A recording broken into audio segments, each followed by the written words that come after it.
Awesome, great. Well, thank you everyone for joining us here tonight. We want to be sensitive to your time. I know it's busy to come out here on a Wednesday evening. So my name is Michelle Nguyen, and I am a senior advisor, wealth advisor at First Foundation Advisors.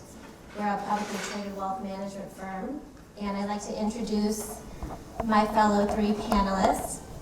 David Coronel, who's with Tanner Mainstain. He's a CPA and business manager. Ivan Estrada, CPA and realtor at Douglas Elliman.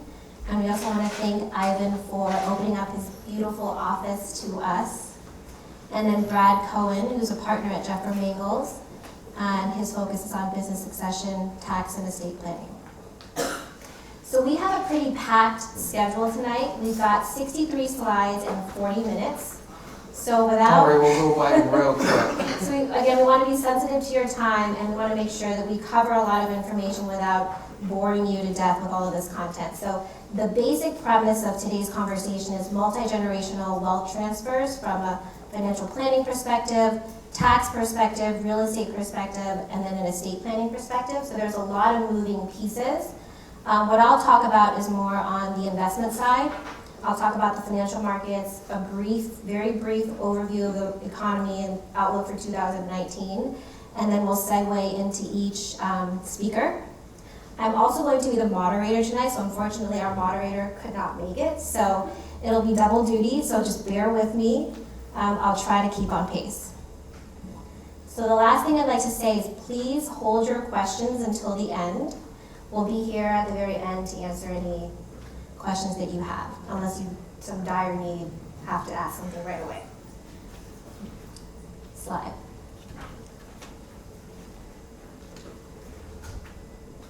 Okay, so my role as an investment advisor is really to manage the balance sheet, and more oftentimes than not, I have to focus on liquid assets, but also illiquid assets or real estate. So today's portion is really going to concentrate on just the stock market, the bond market, and briefly touch on the real estate market. Again, I always tell clients it's pretty important not to time the market, but to be in the market. So with all the volatility that's going on, and as uncomfortable as it is, I always urge clients not to pull out, that it's kind of part of investing in the long run. And as it relates to multi-generational planning, investing in the long run is really where you want to be. Next slide. So 2018 was certainly a year of uncertainty and worry. I like to say that the stock market is just a pricing mechanism that hates uncertainty, and unfortunately that's what we have on a day-to-day basis. So not only do we have macroeconomic, political worries, Brexit, China, US trade tensions, there's chaos in DC, government shutdown, just a plethora of things to worry about, and in doing so it causes the market to have an ebb and flow. And unfortunately, last year, the stock market was down 4.5%. So it's not terrible, but the US stock market was, you can kind of attribute that to fourth quarter tax loss harvesting, thinly traded markets because of the holidays. And then where we really saw a lot of the pain last year in terms of the equity markets is on the international side. So, generally when you invest, you want to have an asset allocation that's pretty diversified. Usually there's a sliver of international equities in there, whether it's international developed or emerging markets. And unfortunately, that segment of the industry was down double digits, anywhere between 13 and 17% last year. So it's a rough patch, but I would say volatility is here to stay, and that's what I continue to urge clients. So with regards to the fixed income markets, I'm not sure if some of you have heard, the Fed did come out today and kind of release their dovish statements that they're going to be willing to kind of compromise on some of the rate hikes. So with regards to the bond market, it's going to be pretty flat for the year. Next slide. Okay, so this chart I like to show just because it's a picture's worth 1,000 words, but I'll just go through it very briefly. So on the y-axis, you have the number of days that the stock market was plus or minus 2%. On the x-axis, you have every year. And that dotted line in the middle is the average number of days the stock market was plus or minus 2%. So the average number of days is 10 days a year where the stock market is volatile, it's plus or minus 2%. And then that bar is, sometimes it's below the 10, usually it's above. So if you look at that last bar, it says 20, and I know it's really hard to see. And then the year before it was 2017 is 0. So when you start averaging out some of these years, you still get 10 days of plus or minus 2%. And so I guess this chart, really what it's saying is it's uncomfortable, it's normal, and the market is just behaving the way that we would expect it to. So this is a beautiful chart that I love to show as well. It's a quilt chart for those of you who have never seen it. Basically, it just says it's impossible to predict which asset class is going to be the best performing asset class year over year. So if there's a yellow dot or a yellow square, it's probably going to be on the top one year, then maybe it'll be on the bottom. But what you can see consistently is that pink bar or the square is consistently in the middle. And what that pink square represents is a diversified portfolio of stocks, bonds, and alternative investments. So again, just kind of showing that asset allocation is really the crux of long-term investing. Next slide. So one of the questions that I get asked a lot is if we're headed for a recession. And the answer to that is no, at least for the foreseeable future. And when I say foreseeable future, I'd say 12 to 18 months, because anything further out than that is just almost seems impossible to predict. And unfortunately, we all don't have crystal balls. So I like to go back and just re-emphasize what the definition of a recession is. It's 2 negative quarters of GDP growth, and we don't have that. We surely have a slowing economy, maybe 2.5% GDP growth, but it's certainly not a contracting economy. And 2 to 2.5% was very normal in Obama's 8 years of presidency. So again, as I think some clients are a little shocked still from 2008, and anytime they see some volatility, they kind of jump at, perhaps making decisions quickly. But this all goes to say that we are in a normal market environment. It is slowing, but it's nothing to worry about. Next slide. Really quickly, this slide just shows you that the domestic markets on the top and the international markets on the bottom, and you can just basically, there's a big gap. So what does that mean? It means that international equities and valuations are very attractive. So when you think about emerging markets, China, India, Brazil, or international developed like Japan, the UK, the valuations are still attractive relative to where the US stock market is. So the quote that I like to use is, the largest Ferris wheel is in Singapore, the largest oil refinery is in India, the largest factory is in China, and the tallest building is in Dubai. None of that is in the United States. So the rest of the world is truly catching up, and I think this really depicts that for you. And then next slide, next one. So how are we positioning, me, myself, my firm, positioning portfolios going forward? We tend to focus on asset allocation. We have a pretty significant portion of assets in alternative investments. So you still have your traditional bonds, your traditional stocks, but you also have real estate or other alternatives to dampen volatility. Oftentimes they're non-correlated to the stock or bond market, so it helps. And when you think about long-term planning and investing for future generations, you generally want to have a higher allocation to stocks. I would expect stocks to do single high digits this year. Just guessing, don't hold me to it. International equities, big question mark, have no idea.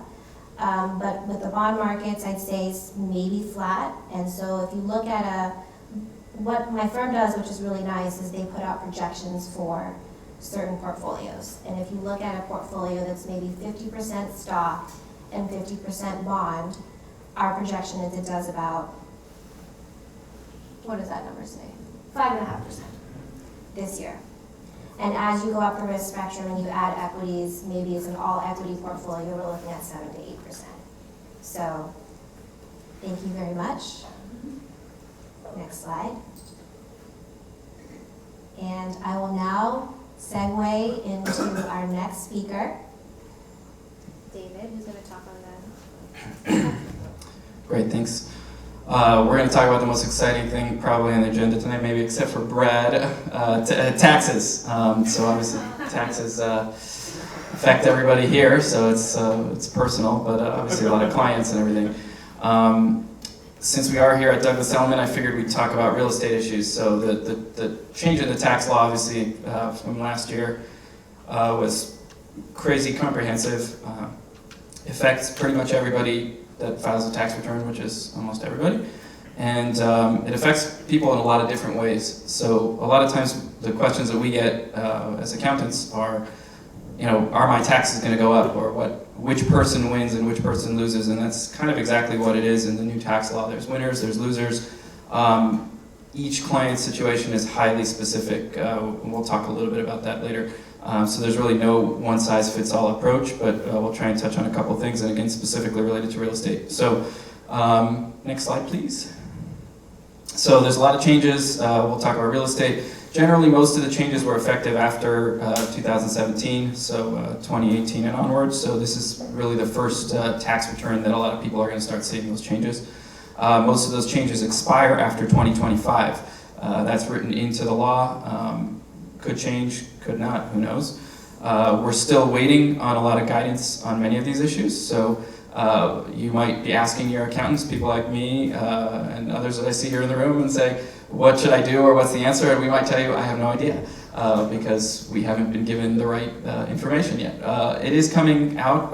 We'll talk a little bit later about some guidance that was actually just released recently. So IRS, obviously the shutdown didn't help, although they claim that they had their essential personnel working on things over there. So we'll see what happens. There's been talk of future legislation, but you see how Congress works, so good luck with that. On that note as well, there are some items in the actual current legislation that the law was drafted so quickly at the end of the year that things were intended to be a certain way and were talked about in the committee reports of Congress to be a certain way, but when they actually wrote the thing, it didn't come out that way because tax law is kind of technical. So there's some aspects to the tax law that people are relying on that require what are called technical corrections, which should be simple, that are basically, hey, we're going to fix that language that didn't quite come out right. But even that is not so simple because technical corrections require congressional action generally. And as you know, that's kind of a challenge now. So some issues are still up in the air.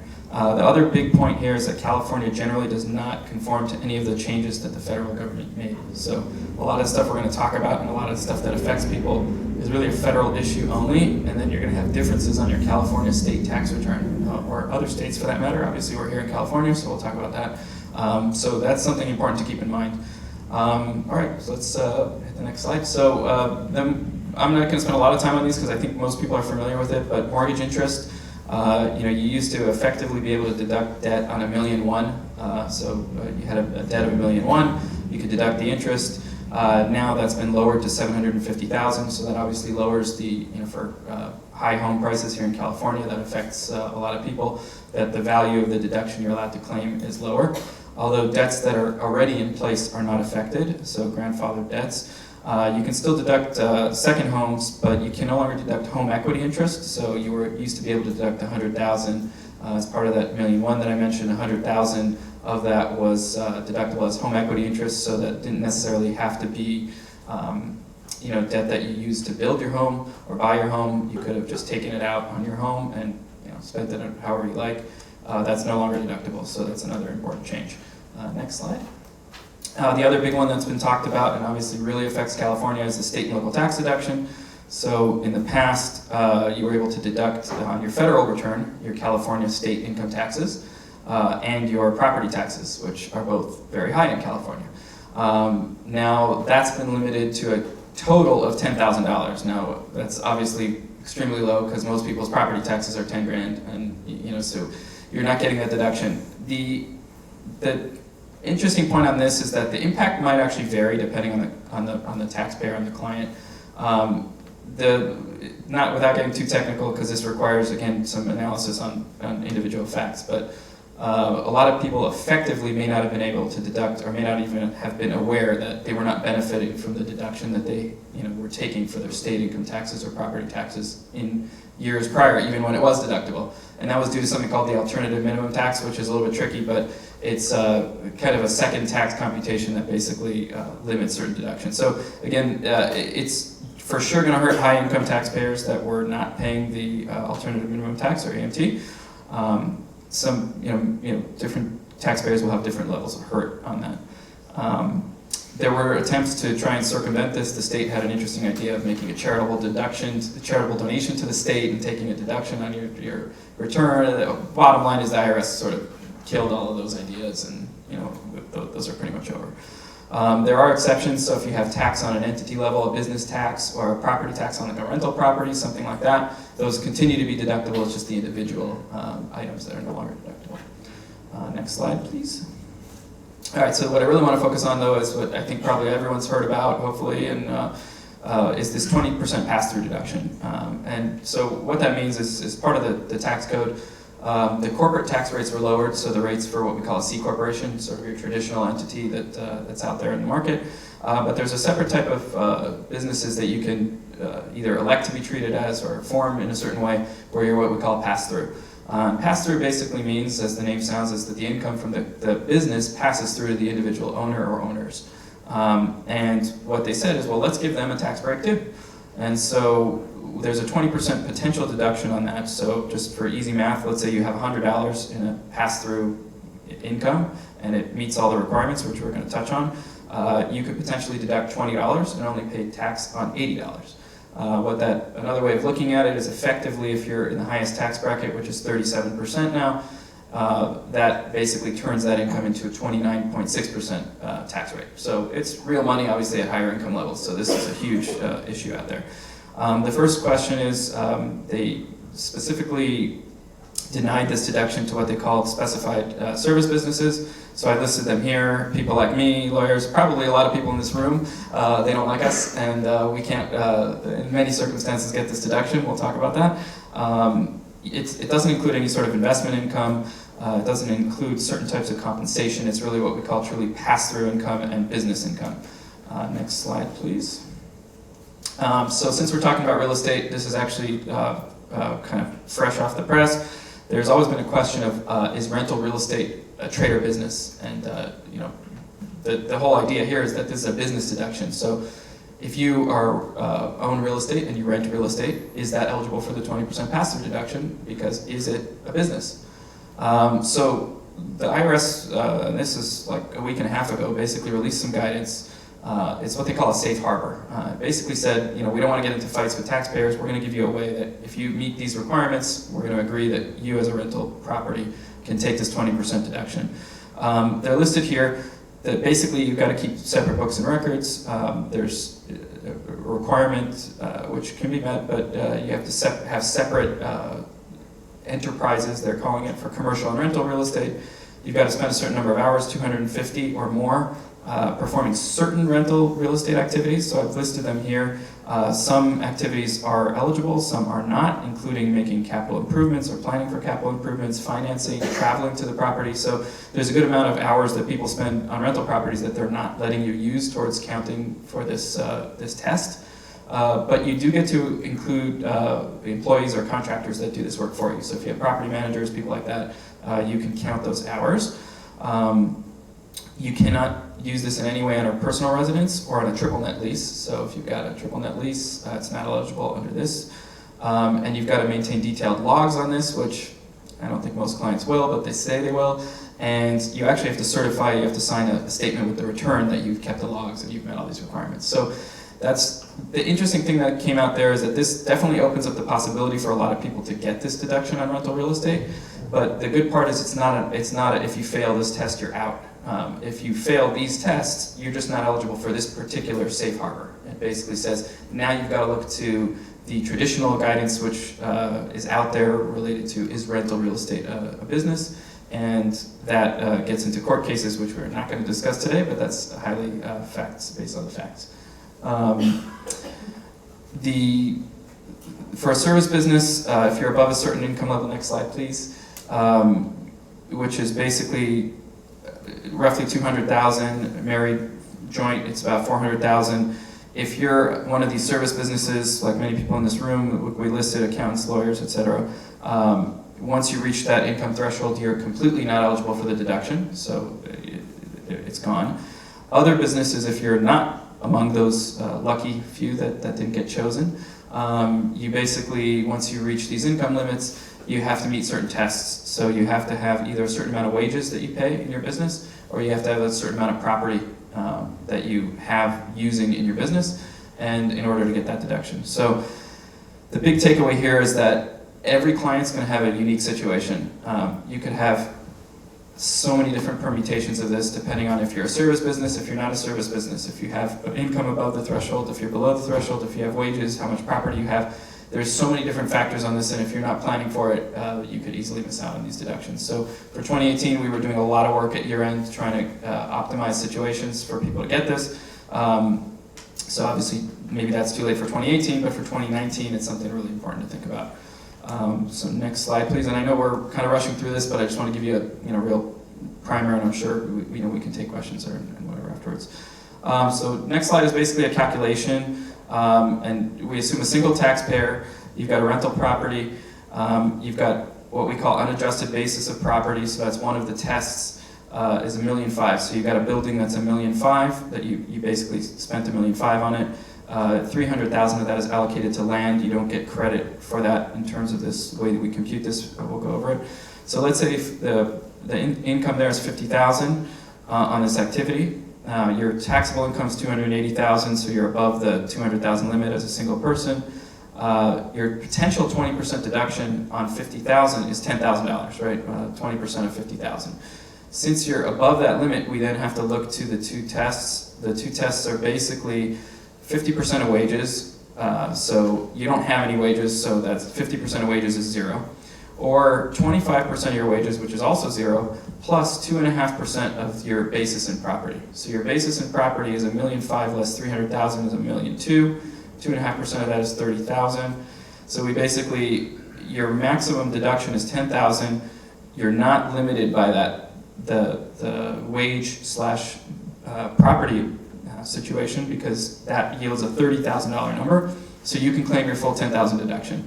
In this case, obviously you can see if your income was higher, if your basis of your property was different, if the pass-through income was higher, all of these things would change the math on this entire equation. If you were a service business, we probably wouldn't even be having this conversation because you'd be above the limit and wouldn't be eligible anyways. So there's really a lot here, and I know this is confusing, sorry, and very quick, but the idea is really you've got to analyze each situation very carefully, and each business will have its own analysis. I don't know if I still have any more time. You're out of time. Perfect. I'm going to skip the last slide, but there's some good stuff on depreciation, which again we can talk about. You can always ask David questions after, right, David? David. All right, awesome. So thanks for coming. This is my office, real estate broker and CPA here at Douglas Elliman. So I'm going to talk about the real estate market outlook for the next 12 months, and just briefly on 1031 exchanges. Like Michelle said, we don't have a crystal ball. Like Miss Cleo. Do you guys remember Miss Cleo? Like, call me now for a free reading. Remember that moment? Yeah, so we don't have that, unfortunately, but we do have some stats, so I'll go over that real quick. So next slide, please. So just taking you back 10 years from January 2009, right after the world exploded, right? The markets, financial markets went down, real estate market went down, people's emotional state went down. And so back in 2009, just wanted to point out, the REO sales. REO sales were something, when I started in the market 10 years ago, that was the actual, it was larger than a standard sale. And an REO is a real estate owned property, which is where a bank or a lender owns property, distressed property. And so back in 2009, REOs were at 40%, 60% of sales, short equity sales at 30%, and then short sales at 10%. So 2013, we moved forward. That's when everything took a shift. Distressed sales went down, equity sales went up, and now at the end of 2018, beginning of 2019, distressed sales make less than 2% of the market, which is a great and healthy market. Next slide.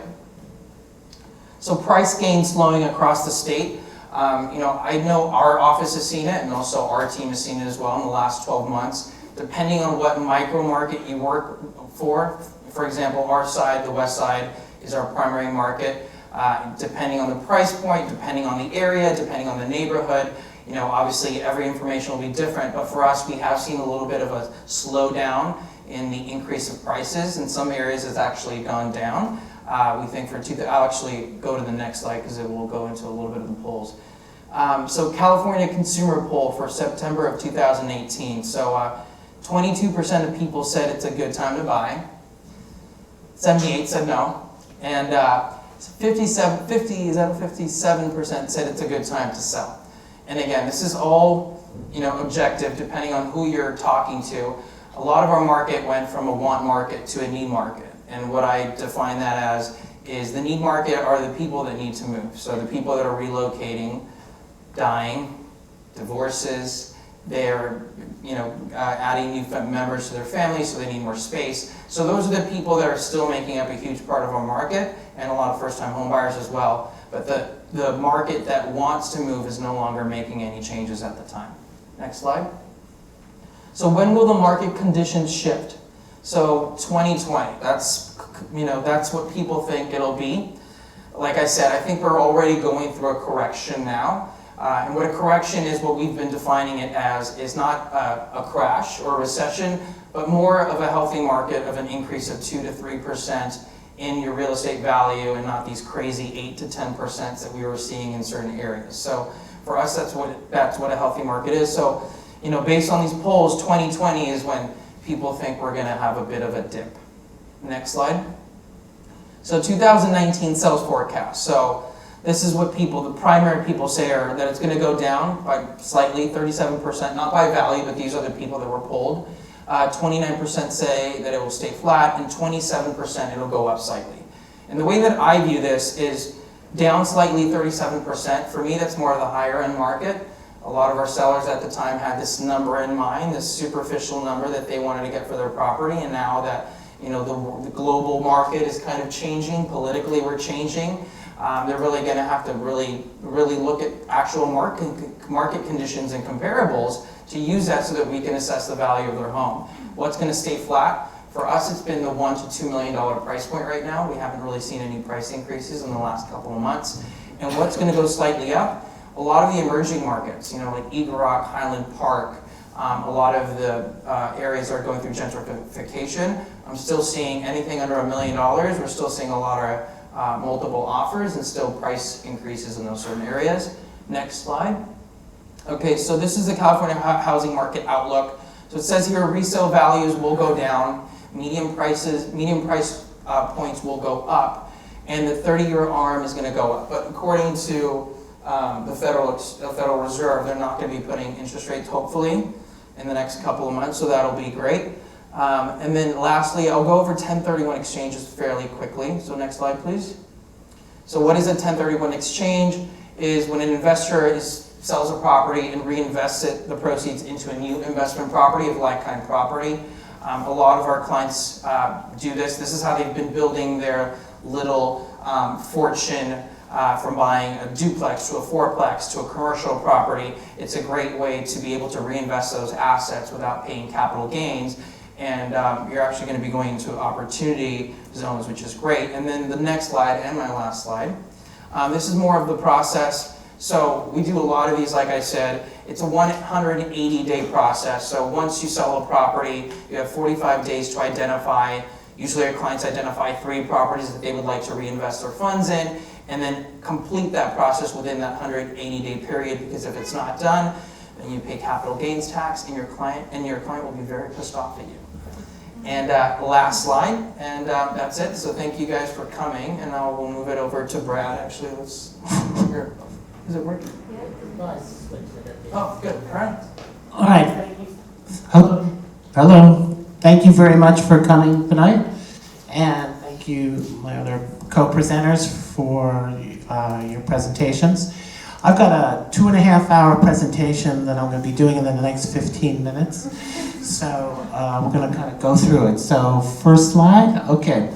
The main topic that I'm supposed to be talking about today is qualified opportunity zones. So this is built into this new tax act that was just passed at the end of 2017. And they asked me to touch on tax policy a little bit. And basically, the Tax Act that was passed is a complete abortion. They just slapped together over a weekend, and it's incomprehensible is probably the best way to describe it. The more you know about it, the more confusing it is. So I really feel sorry for the accountants that have to deal with it. Sort of big picture, if you make your income through labor, you got screwed. If you make your income through capital, you got benefits. If you live in a red state, it's probably good. If you live in a blue state, you're probably screwed. I would guess that everybody in this room, your taxes are going up this year, so get ready.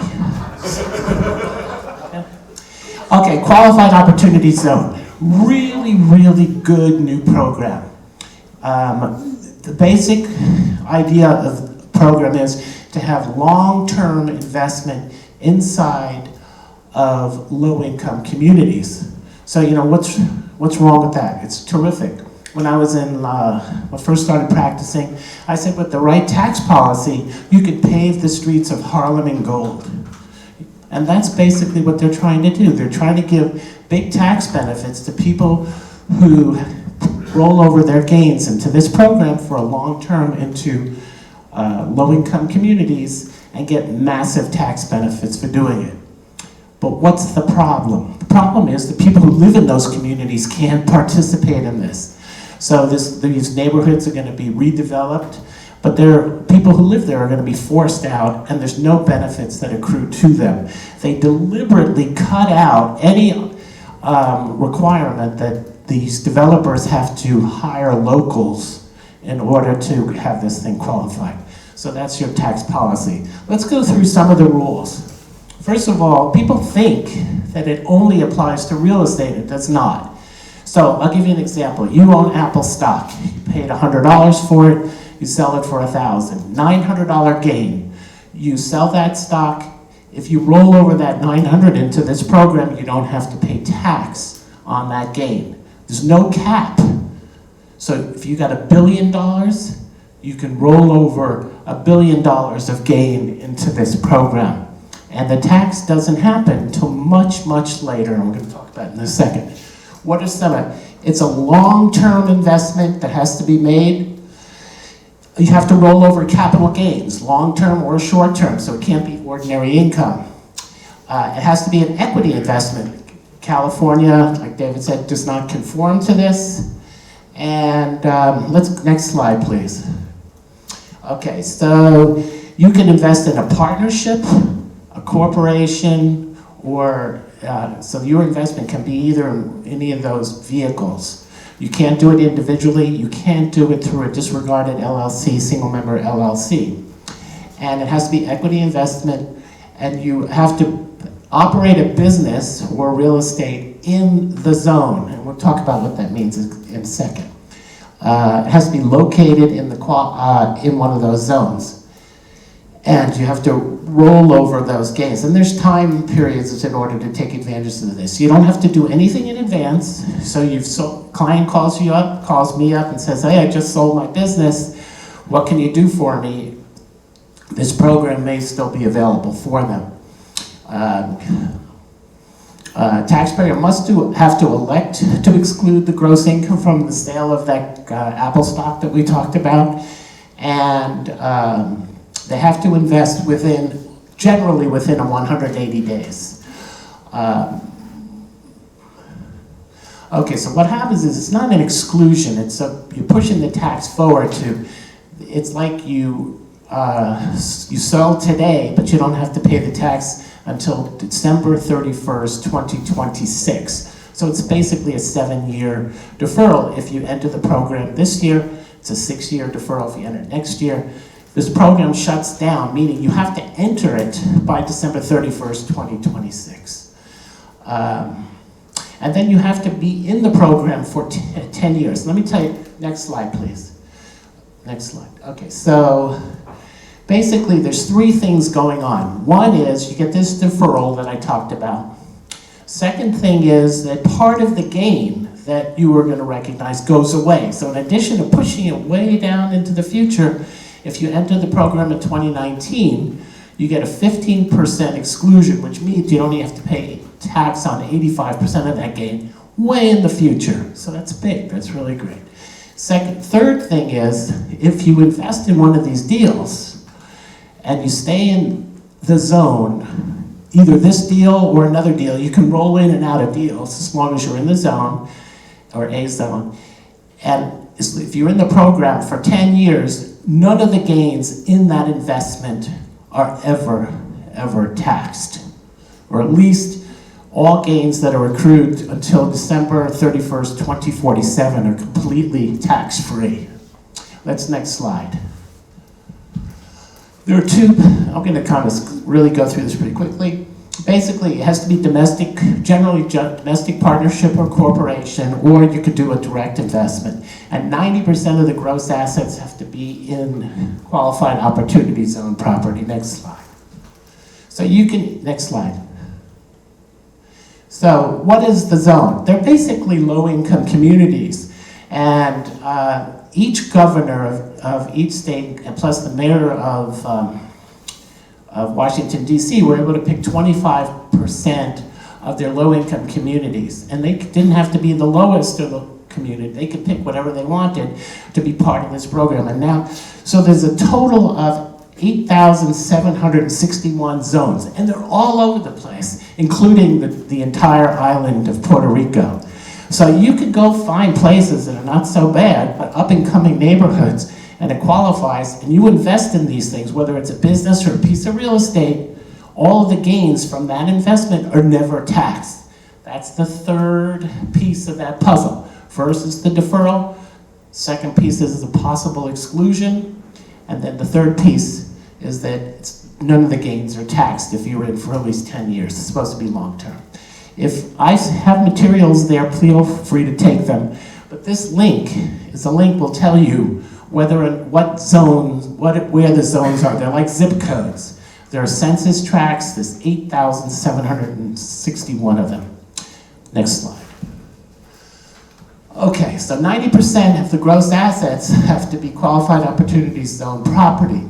Again, what is that? Stock, partnership, or business property directly owned by this partnership. So again, you could set up a direct investment in a fund or set up a tiered structure. Now, how are these things being developed? So people can do their own fund. It's really easy to set one of these things up. Or you can go to a promoter. The big financial houses are putting together deals, like Morgan Stanley already has one out, JP Morgan's working on, and these large real estate developers are putting these together. So you can invest in one of their deals, or you can do your own. And it doesn't have to be real estate. I have a tech billionaire who sold a piece of their stock, and they're rolling in, doing a startup in a zone of a new tech startup. And it works. And what happens? No gain on the sale of his stock, deferred 7 years, he gets 15% exclusion, and any gain on this business is tax-free. It's unbelievable. Next. You know, who benefits from it? People with gains. Okay, people have gains. Do the people in the neighborhood benefit from it? Not really, I don't think so. Because they've just moved because they can't afford to pay their rent. Okay, so you can structure this thing, and it matters. You can have a direct investment, or you can do it through a stock or a partnership. I can't get into it today, but there's huge incentives to do a tiered structure.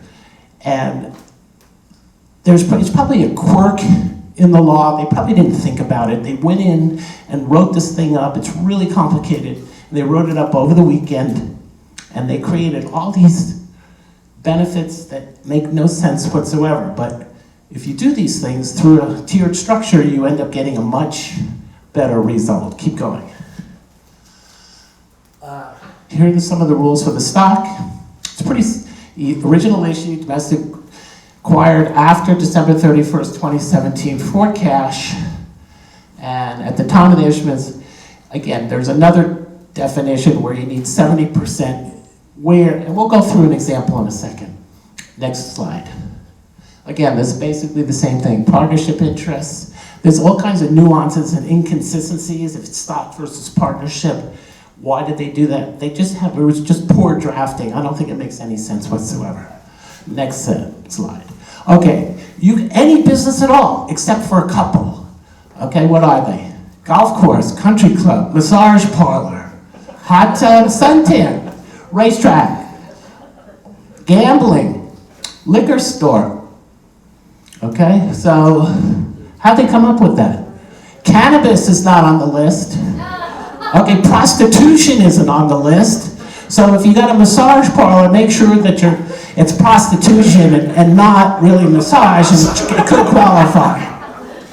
Okay, now go back one second. But they said these sin businesses, you can't do these sin businesses if you do a tiered structure. But they forgot to put that in there if you do a direct investment. So you can basically invest in a liquor store, probably. More likely they'll fix this at some point. You know, if Congress ever gets their act together, they'll maybe be able to fix this. Okay, next. Okay, so there's certain requirements that we're not gonna, holding periods. Let's just skip over this. Okay, so if the property is either original use, you don't have to substantially improve it, but if you buy an existing business or a building, then you're going to have to substantially improve it in order to qualify for the program. And you have like 30 months to deploy the money, and there's all kinds of testing that needs to be done. The accountants are going to love this, because even though there's huge benefits for doing this program, there's massive amount of accounting fees that you're going to have in order to kind of keep track of this stuff. Okay, next slide. Anything interesting on this? No. Next. Okay, the 70% test has to be at least 70% has to be tangible property owned or leased that's in the zone. And this test only applies if in a tiered structure. So in a direct investment, you don't have to do it. You'd say to yourself, oh, that's an extra burden in a tiered structure. No, this actually turns out to be your advantage. Next slide, please. Okay, let's look at this example. $10 million investment, and if it's held in real property directly, at least $9 million, 90%. Remember, direct investment, 90% has to be zone property, 90%. But if instead we invest through the subsidiary that holds the real property, only $7 million has to be, because it's a 70% test. What's the policy for that? I think they just didn't think about it. They said, oh, we'll use 70%. So in addition, if the fund only invests $9 million, which qualifies the 90% of the 10, and then the subsidiary invests 70%, it's really only $66.3 million that needs to be invested, 6.3 versus 9. Why? No reason. Next slide. Okay, so there's working capital safe harbors. Basically, if you sold your company and you have these huge gains, if you roll into this thing, you have 30 months to deploy the cash, but you have to put together a plan. And there's all kinds of hedging and wiggle room and stuff like that. But basically, it has to be reasonable, it has to be in writing, and you have to have a shot of completing it within the 31 months that you thought it was gonna. Next slide.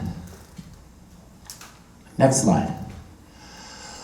Okay, let's go back. Through unlimited capital gain deferral, $1 billion, you can roll in. Partial forgiveness of capital gain. Unlimited forgiveness of additional capital gain on the sale of the investment in the zone through 2047. And next slide. And other tax benefits also apply. So you really need to get into this program before December 31st, 2026, so there's plenty of time. But if you are in for 7 years, or if you're in for 5 years by December 31st, 2026, then you get a 10% exclusion. If you're in for 7 years by that date, which means you've got to enter in 2019, you get a 15% exclusion in the future there. So it's a really good program. It's a major gift to investors.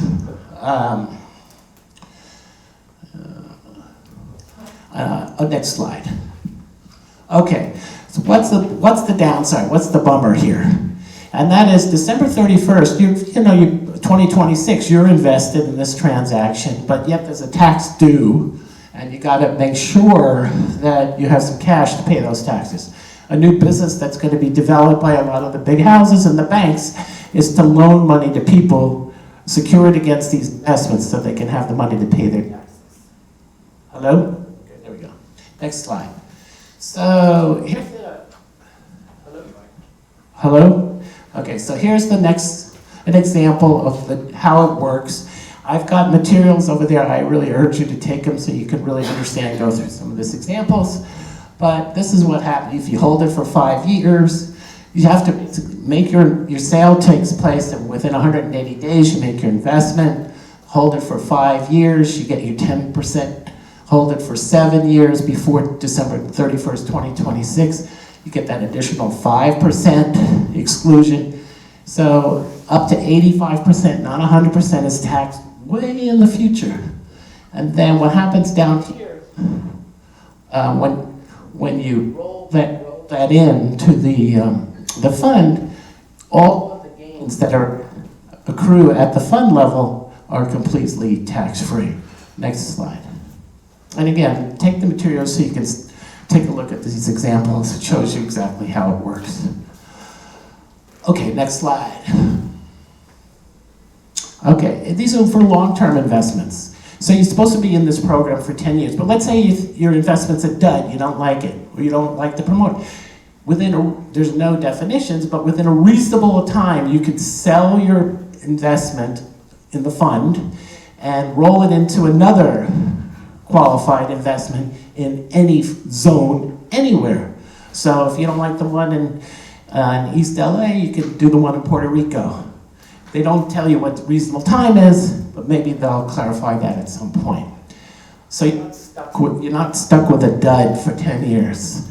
Okay, now when you structure these things, for a lot of reasons, you put one project in each entity, you don't put multiple projects. Because the sale of the project is not excluded from gain, it's the sale of the fund interest that's excluded from gain. So if you got multiple properties and you sell one, the owners have to pick up that gain. Next slide. Hello? Next slide. Okay, we talked about 1031 transactions. This program is better and worse than 1031. So, why is it better? Because you can roll over any gain, capital gain, long or short term, as long as it's capital. 1031 only applies now to real estate. So your Apple stock works. Can't do a 1031 with Apple stock. Okay, like-kind exchange. You have to roll over the entire proceeds of sale for it to work. So in my example, the 1,000, not the 900 for 1031 purposes, assuming it's a real estate. Here, you just have to roll over the 900, not the entire proceeds, just the gain. And you don't have to do all of it. You can pick and choose how much you want to participate in this program. If you want to roll in 100 or 200 or 300, and that's 1,000, million, as much as you want, but it doesn't have to be the entire amount.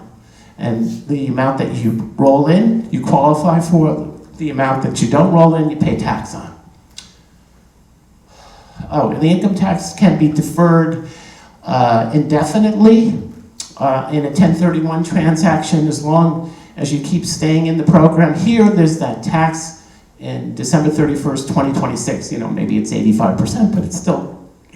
Here, you could technically defer all of the tax in a 1031 forever. And at some point when either you or your spouse passes away, there's an income tax step-up in basis, and the gain goes away entirely. So, in 1031 is a permanent deferral for the qualified opportunity zone. It's the initial sale of the Apple stock. You have to pay part of the tax at some point.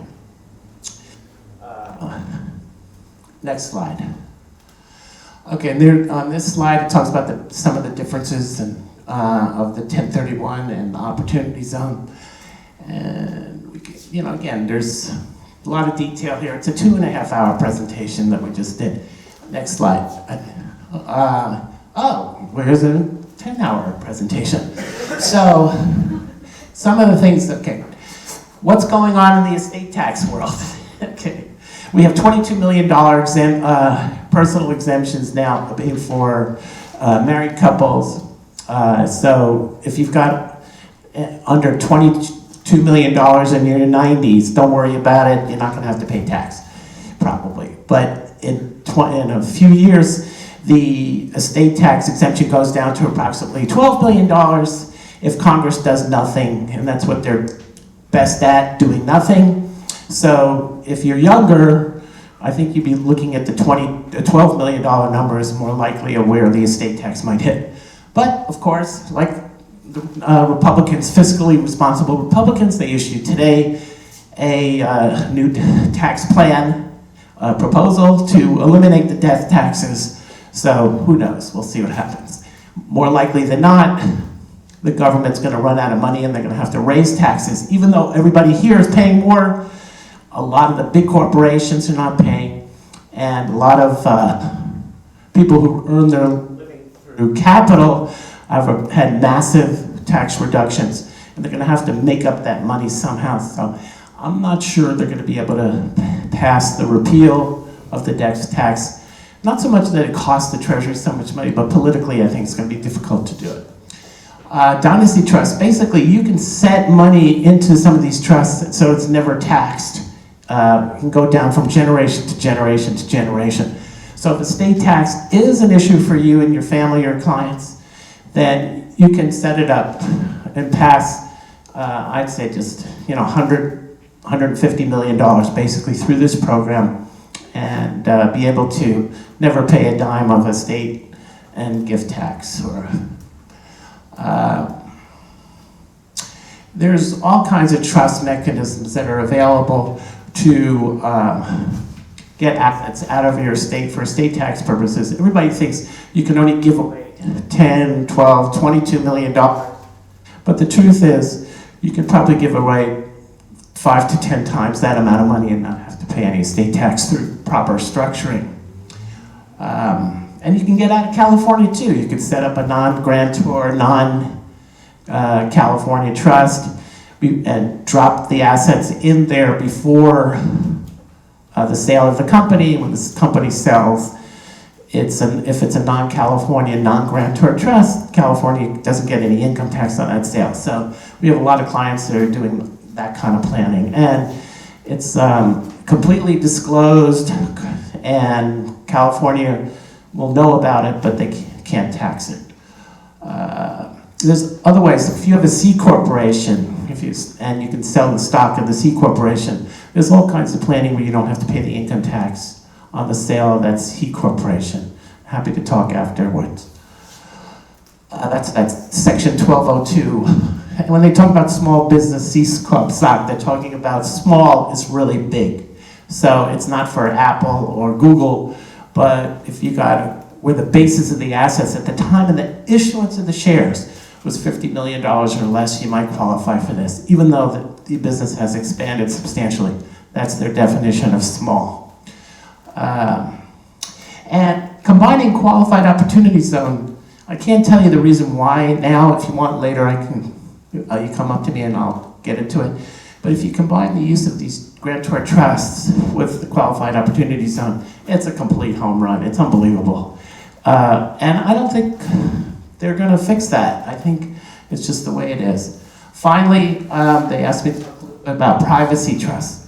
If you're buying real estate, you're a celebrity, public figure, you don't want your name in the public records, you can easily set up a privacy trust so that when the transaction closes, the celebrity or the wealthy person, public figure's name doesn't appear on the public records. One of my clients was Ronald and Nancy Reagan, and if you look up at the property in the ranch in Santa Barbara, you'll see my name as the owner of that ranch.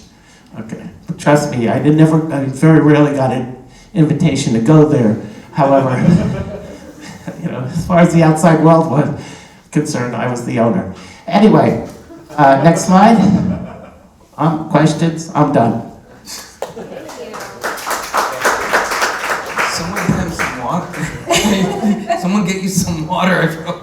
We're racing up there. Awesome, guys. Well, thank you guys so much. Thank you, Michelle, for moderating.